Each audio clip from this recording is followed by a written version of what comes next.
붉은 사막이 2026년 올해의 게임상, 그러니까 곧띠 먹을 확률은 0에 가깝습니다. 수상은커녕 후보에 오르는 것도 전 기대 안 하는데요. 그렇다고 오해는 마세요. 저한테는 붉은 사막이 지금까지 곧띠고요. 제 마음속에서 2등이랑 격차도 큰 넘사 갓겜이고 역대 곧띠 수상작 어떤 거랑 비교해도 꿀리지 않을 만큼 커다란 재미와 감동을 받았다고 말씀드릴 수 있는데, 물론 스토리는 빼고요. 근데 또 어떻게 보면 스토리에서 실망하고도 이런 신박한 감동을 줄 수 있는 오픈월드 스케일이랑 디테일, 그 완성도가 더 대단하게 느껴지는 거죠. 이게 꼭 저만 그런 건 아닌가 봅니다. 해외 게이머들 사이에서 역대급 오픈월드 게임이다. 2026년 지금까지 곧띠 1순위다. GTA6가 삐끗해서 자빠지면 이게 곧띠감이다. 이런 얘기들이 심심찮게 들려오고 있는데요. 우선 4월 15일자로 출시 후 한 달도 안 되는 단기간에 500만 장이 팔렸다는 소식이 들려오면서 실로 한국 게임 역사를 다시 쓰는 대기록을 세웠고요. 4월 24일 기준 스팀에서 전 세계 매우 긍정적, 국가별로 보면 이제 한국에서도 매우 긍정적이 찍히면서 일본, 중국 외에는 전부 긍정이 박힌 상태인 데다가 메타크리틱 유저 평점도 12,000명이 넘는 유저 평가 8.8점으로 고공행진 중입니다. 다른 게임들을 보면 대체로 평가하는 사람이 많아질수록 점수는 조금씩 내려가는 경우가 많은데, 이건 반대로 상향세를 타고 있다는 데서 참 물건은 물건이구나 하는 생각이 들고요. 이제 100시간 이상 찐하게 즐긴 사람들이 점점 많아지면서 이게 얼마나 특별한 대작인가 하는 생생한 증언들을 쏟아내고 있거든요. 오픈월드 게임 좋아하는 한 해외 인플루언서는 트위터에서는 보기 드문 장문의 글을 통째로 올렸는데, 붉은 사막 100시간 리뷰, 현재 평가 9.5점, 머스트 플레이. 붉은 사막은 내가 완전히 푹 빠져서 출시 후 한 달 동안 헤어나오지 못하고 있는 게임. 115시간 정도 플레이했는데 아직 끝나려면 멀었어. 지금까지의 내 경험은 이래. 우선 붉은 사막은 출시 이후로 벌써 많은 변화를 겪었어. 상당 부분 출시 직후 했던 게임과는 달라졌고 2주 전에 플레이했던 게임과도 많이 달라. 여태껏 내가 본 업데이트가 가장 빠른 게임 중 하나. 핵심 메커니즘이 매주 완전히 개편되는 느낌이라 이 리뷰는 한 달 후 게임 상태와 완전히 일치하지 않을 가능성이 커. 그 점을 염두에 두고 붉은 사막은 여지껏 내가 경험한 가장 정교한 오픈월드 게임 반열. 붉은 사막의 전적인 하이라이트이자 플레이해야 할 이유는 오픈월드 탐험이야. 간단히 말해서 이건 역대 만들어진 최고의 오픈월드 중 하나. 이런 식으로 쭉 썰을 푼 다음 끝에 정리하면 개인적으로 붉은 사막의 결점들은 불평하기엔 너무 사소한 수준이야. 탐험과 게임 플레이는 무결점이고 오픈월드는 지난 수년간 플레이한 것들 중 최고. 절대 놓쳐선 안 되는 그런 게임. 115시간 했는데 아직 붉은 사막의 아무것도 못 본 것처럼 느껴져. 여전히 탐험하고 감상할 절반 이상의 게임이 남아있는데 어째선지 지루하다는 생각은 1도 안 들어. 이 게임을 끝낼 때면 아마 200시간 넘길 텐데 그때 최종 리뷰로 돌아올게. 이렇게 마무리가 되는 100시간 중간 리뷰였고요. 이 정성스러운 글에 많은 사람들이 공감을 표했는데 대표적인 리트윗 글로는 이보다 더 잘 표현할 순 없을 거야. 붉은 사막은 내가 여지껏 본 가장 인상적인 오픈월드 중 하나.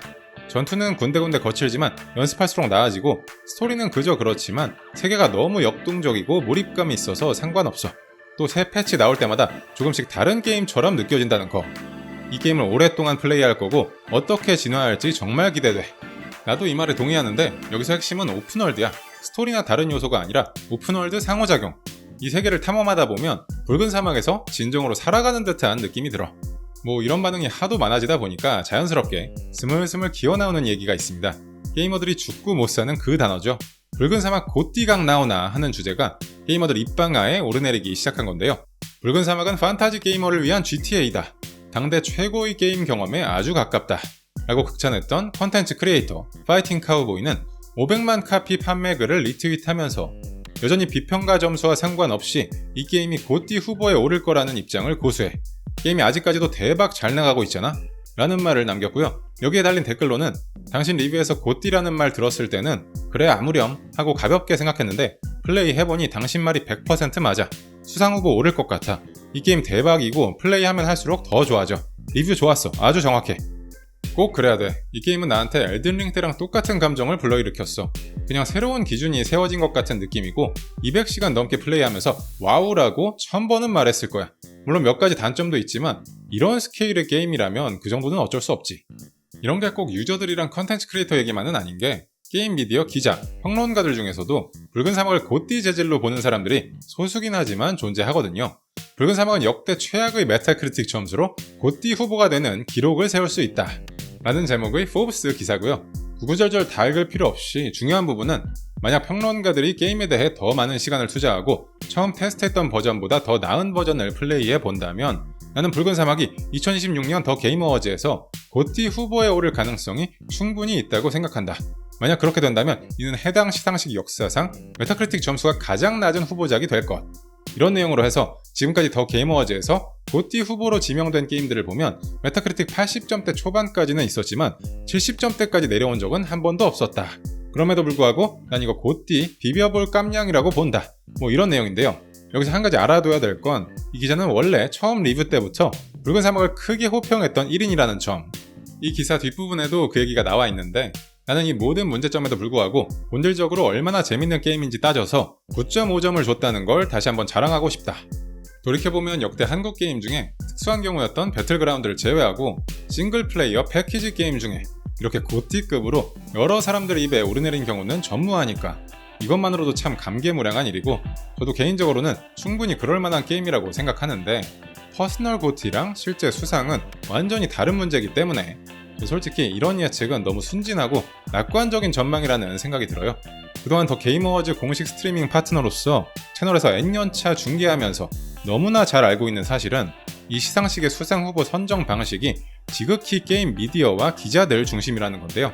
그 절차가 어떻게 되냐면 비디오 게임에 대한 비평적 평가 경력을 보유한 100개 이상의 글로벌 미디어 및 인플루언서로 구성된 국제 심사위원단이 선정합니다. 각 투표기관은 전체 편집진의 집단적이고 다양한 의견을 바탕으로 순위를 매기지 않는 비공개 투표를 진행하며 각 부문에서 상위 5개 작품을 선정합니다. 투표 결과가 집계되고 가장 많은 표를 얻은 5게임이 후보로 선정됩니다. 이걸 그냥 쉽게 풀어서 말하자면 미디어마다 구글 폼 하나씩 던져주면서 여기다가 각 부문 5개씩 게임 타이틀 써서 내주세요. 이렇게 하면 그 미디어에서 자기들끼리 투표를 하든 사다리를 타든 해갖고 자유롭게 써서 내는 건데 그걸 이제 쫙 다 모아서 반장 뽑기 하듯이 수를 세는 거죠.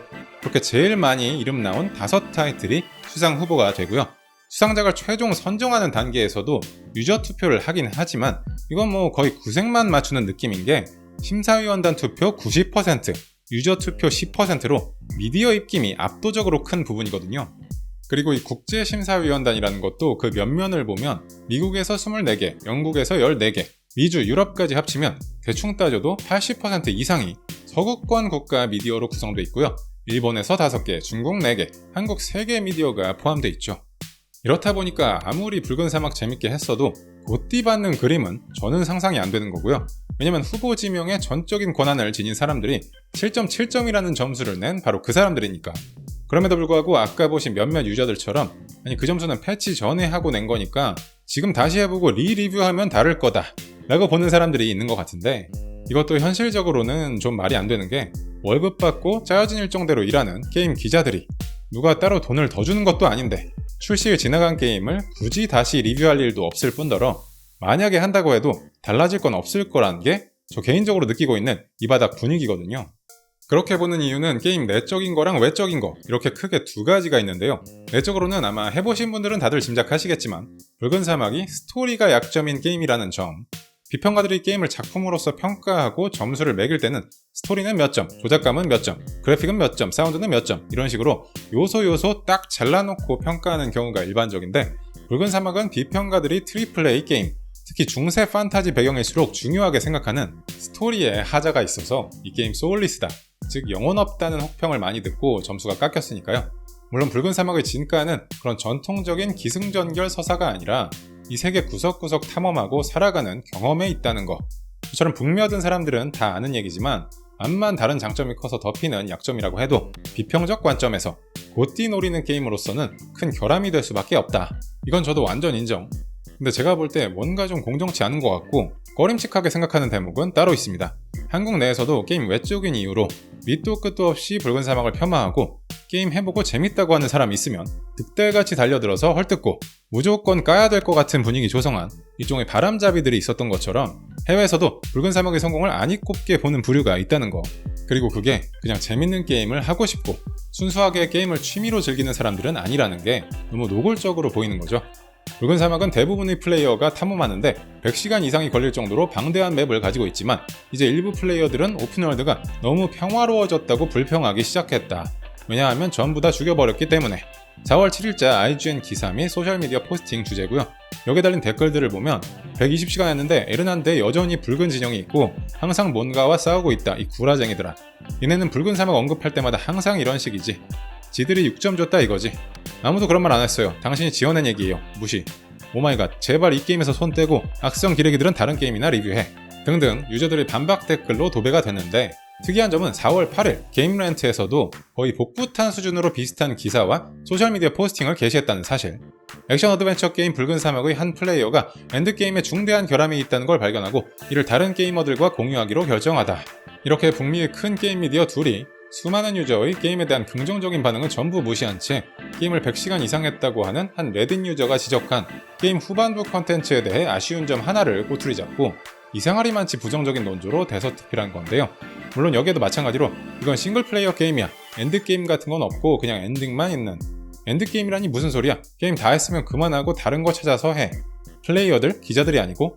이미 300시간이 넘는 컨텐츠가 있는 게임에 왜 엔드게임에서 할 게 없냐고 따진다고? 붉은 사막에 대해 누가 더 멍청한 해석을 내놓을 수 있는지 두 매체가 경쟁하고 있는데 둘 다 이 게임의 성공과 실제 게이머들 사이에서의 인기에 긁힌 듯처럼 사람들의 비아냥거리는 댓글이 쏟아졌습니다. 이런 유저들의 조리돌림에도 아랑곳 않고 해외 미디어의 붉은 사막 흠집내기는 계속되는 상황입니다. 붉은 사막의 엔드게임은 이제 그냥 코스프레일 뿐. 붉은 사막의 공격적인 패치는 많은 개선을 가져왔지만 게임의 진짜 문제를 고칠 수는 없어. 붉은 사막 모션 캡처 배우 클리프가 왜 그렇게 공허한 캐릭터인지 설명하다. 아니나 다를까 이것도 똑같이 게임렌트에서 복붙 기사를 내놨는데 이런 게 무슨 보도자료도 아니고 누가 수주라도 한 것 마냥 그들이 너무 일관적으로 나오니까 게임에 대해 조금이라도 부정적인 얘기가 나오면 그것만 확대해서 교묘하게 악의적인 기사만 찍어내는 거. 이건 꼭 붉은 사막이 한국 게임이라서 그런 게 아니라 너무 노골적으로 편향된 기사를 양산하면서 사람들 눈 가리게 하는 느낌이라 보기 안 좋더라고요. PC게이머에서 낸 기사 제목입니다. 출시된 지 한 달이 지났지만 아직도 펄어비스는 붉은 사막이 어떤 게임이 되기를 원하는지 잘 모르는 것 같다. 이것도 유저들한테 엄청나게 까인 기사인데 재밌는 게임이겠지? 서양 트리플A 게임 개발사들도 언젠가 한번 해봐야 되지 않을까? 이런 반박글이 많은 공감을 받았고요. 급기야 이런 기사도 나왔습니다. 붉은 사막은 12%의 매출 증가를 이끌었음에도 불구하고 2026년 3월 미국에서 가장 많이 팔린 게임 10위권에 못 들었고 마라톤이 순위에 진입했다. 이건 또 무슨 그지 깽깽이 같은 소린가 해서 읽어보니까 일단 3월 5일에 나온 마라톤이랑 3월 19일에 나온 붉은 사막을 동일선상에 두고 3월 판매량으로 퉁쳐서 비교했다는 거. 그리고 그것보다 더 어이없는 부분은 마라톤은 디스크 플러스 디지털 판매량을 다 세고 붉은 사막은 디지털 판매분을 제외한 이 통계에 참여한 소매 매장의 디스크 판매량만 갖고 따진 완전 눈 가리고 아웅하는 내용이더라고요. 그런 문제가 있는 차트라는 걸 버젓이 알고도 마라톤이 붉은 사막보다 더 잘 팔렸다 이런 뉘앙스로 터무니없는 헤드라인을 뽑고 정성껏 기사를 썼다는 거. 심지어 이것도 처음엔 그런 내용을 쏙 빼놓고 올렸다가 사람들의 욕을 실컷 먹고 나서야 디지털 판매량이 포함된 경우와 포함되지 않은 경우를 보다 구체적으로 명시하도록 업데이트되었습니다. 라고 하면서 수정 게시했다는 것까지 코미디가 따로 없습니다. 한 가지 재밌는 사실은 이 의미 없는 통계를 낸 사람 솔카나의 맷 피스카텔라라는 이름이 저한테는 참 낯익은 이름이거든요. 게임통 채널 구독하시는 분들 중에는 아마 기억하시는 분들이 계실지도 모르겠네요. 스텔라 블레이드 처음 나와서 한창 잘 나갈 때 스텔라 블레이드가 4월 차트 1위를 차지했지만 프로토타입 2 이후 4월 판매량 1위로는 최저치를 기록했습니다. 이런 IGN 기사가 올라왔는데 이게 뭔 소리냐면 월 판매량 1위 찍은 게임에다가 아무 의미도 없는 매해 4월 판매량 수치를 굳이 끄집어와서 2012년 4월 이후로 4월에 가장 많이 팔린 게임들 중에서는 제일 낮은 수치다. 이런 헤드라인을 뽑아서 기사 뿌린 일이 있었는데 여기서 인용했던 차트가 바로 이번과 똑같은 솔카나의 맷 피스카텔라라는 사람이 집계한 자료입니다. 이때도 스텔라 블레이드가 4월 26일 출시돼서 겨우 4, 5일간 팔린 양만으로 1위 찍었다. 이런 얘기는 쏙 빼놓고 뻔뻔스럽게 여론을 호도했던 건데요. 오랜만에 생각나서 이 원본 차트 다시 보려고 눌러보니까 어느새 싹 다 지워놨더라고요. 이쯤 되면 더 말씀 안 드려도 어떤 느낌인지 아시겠죠? 붉은 사막에 대한 해외 미디어의 집단적인 이상 행동에 왠지 모를 기시감이 계속 드는 게 스텔라 블레이드 나왔을 때, 검은 신화 50 나왔을 때 그 당시에도 서로 다른 서구 게임 미디어에서 이례적으로 게임을 폄하하는 기사를 한꺼번에 뿌렸던 기억이 나는데 저는 솔직히 잘 모르겠습니다. 이게 PC주의랑 얽힌 건지 사다리 걷어차기인지 잘 모르겠지만 이렇게 좀 묘한 분위기가 있다는 걸 한국에서도 좀 많은 분들이 아셨으면 좋겠다는 생각을 했고요. 아무튼 우리 눈으로 한국 게임 고띠 받는 거 목격하려면 아직 좀 더 오래 살아야 될 것 같다 하는 결론인데요. 물론 고띠가 더 게임 어워즈에만 있는 건 아니죠. 근데 이제 바프타, 다이스 같은 시상식은 더 비평적인 관점으로 수상작을 선정하는 심사위원단이고 인디게임에 더 후한 점수를 주는 경향이 있어서 붉은 사막이랑 더 상성이 안 맞는 느낌이고요. 100% 유저 투표로 고띠를 주는 골든 조이스틱 어워즈도 있기는 한데 이건 또 올해 중국 트리플 A 게임 팬텀 블레이드 제로가 나오기 때문에 그래도 붉은 사막이 또 이렇게 한국 게임의 새 역사를 써주면서 앞으로 일본 게임처럼 유저와 평단, 양쪽 모두에게 인정받는 한국 게임이 점차 많아질 거라는 기대감을 갖고 있고요. 메타크리틱 점수에 연연할 거 하나도 없는 것처럼 상이 뭐 중업니까 게임만 재밌으면 되지. 그리고 1000만 장 판매를 노리는 한국 패키지 게임으로 다른 한국 개발사들의 귀감이 되면서 국내에서 상 받고 하는 것만으로도 충분히 의미가 대상 수상작은 넷마블 마오의 나 혼자의 레벨업 어라이즈 축하드립니다. 여러분은 붉은 사막이 2026년 올해의 게임 고띠에 얼마나 가까운 게임이라고 보시나요? 다른 사람이 주는 시상식 수상 가능성 다 떠나서 여러분 각자에게 어느 정도 수준으로 자리하고 있는지 고띠급 게임이라고 보시는지 마구마구 댓글 달아주시고요. 앞으로도 게임통 채널에서 나누고 싶은 붉은 사막 관련 컨텐츠 국내외 게임 이야기가 너무나 많습니다. 알림 설정하시고 꿀잼 챙겨가시면 좋겠고 구독, 좋아요, 하이프도 눌러주시면 앞으로 영상 만드는데 아주 큰 힘이 됩니다. 아낌없이 한 방씩 꼭 부탁드려요. 통착!